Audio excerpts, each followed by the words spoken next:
আহা! রে ভাই, একটা মাস মেহনত করার পরে দেখেন আমরা কিন্তু জিতে আইছি।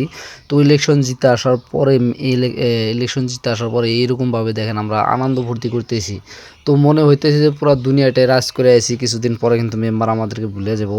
যার জন্যে ভাই আমরা আজকেই আনন্দ ফুর্তি কইরা একবার যত আছে আমরা একবার আজকেই এখানে মানে ফুর্তি-সুর্তি করে যাবো। কারণ আমরা ৫ টা বছর জানি যে আমরা ৫ টা বছর এরকমভাবে ফুর্তি হবো না। আর আঙ্গের পাশেও মেম্বার আসবো না। তো যার জন্য আমরা আজকেই যতটুকু পারি আজকে আনন্দ ফুর্তি করে যাই মনে হয় আওয়াজ মতন, কিন্তু ৫ বছর পরে তো ৫টা বছর তো আগের খবরই নেব না।